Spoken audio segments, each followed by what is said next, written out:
Sister Kate here. I got an email this morning from a person who was asking me what I thought of somebody else's video, which most of the time I really don't have time to watch other people's videos, but I thought, you know what, this person's been pretty good to me over the years. I will check this video out. And it's not important.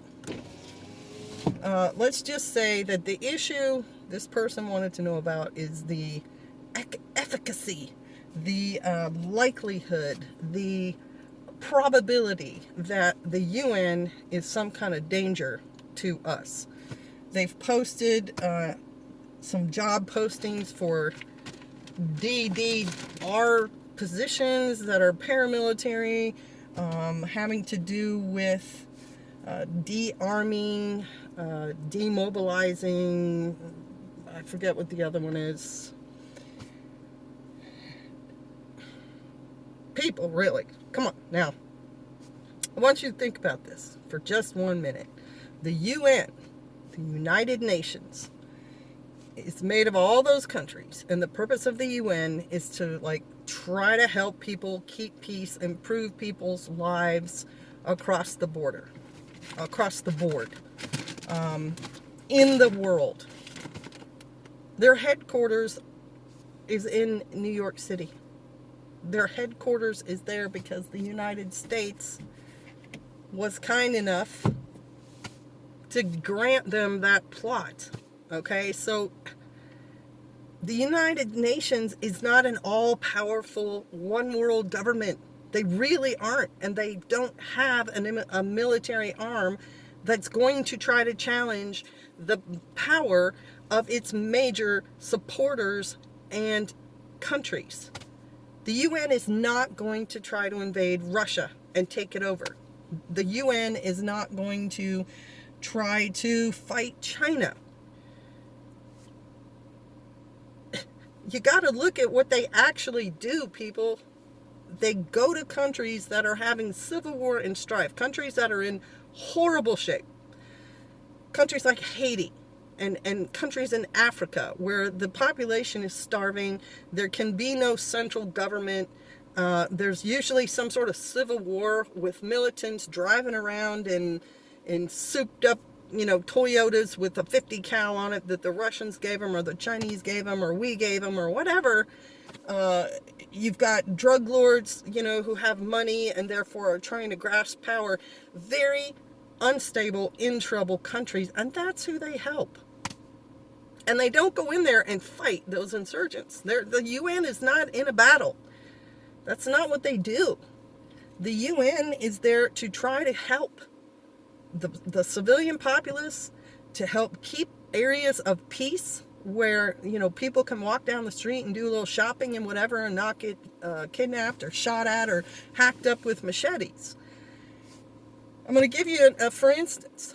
When our military was in Somalia and the Black Hawk Down incident happened and our military is engaging thousands of Somali civilians who were more than happy to take pot shots at American soldiers. You need to think about that too for a minute. Our soldiers were not running down their streets trying to shoot their civilians. Their populace was trying to shoot our military guys. So as they were doing that near the end of that engagement, the UN troops that were assigned, to a peaceful area were called upon to come lend aid to our soldiers who, there were many wounded and they were tired and they'd been battling all day. And so the Malaysian armored personnel carriers and whatever, Humvees or Jeeps, whatever, went out to where our guys were, loaded some of our wounded on their vehicles, and then kind of escorted the rest of our survivors back to the safe area, which was, a couple of miles away, and our guys had to run that whole thing, meanwhile getting pot shots taken at them by these civilians the whole time. The point is, the Malaysian military did not engage the Somali militants. They did not get into running battles with them all the way back. That is not what the UN does. The Malaysians just escorted our guys back.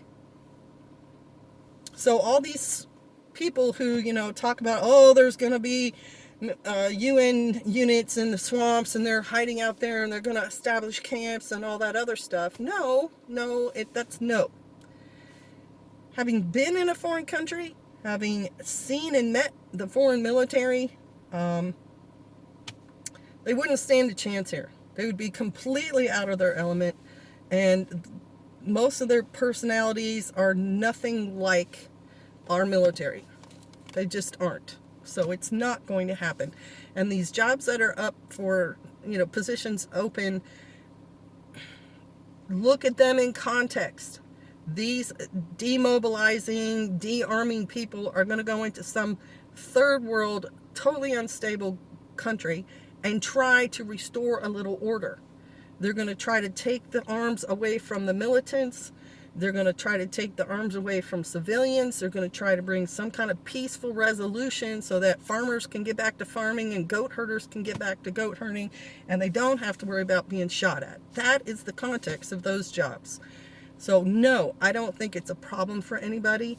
And I think before people get stirred up about the UN, you need to seriously think about what the UN actually is and does.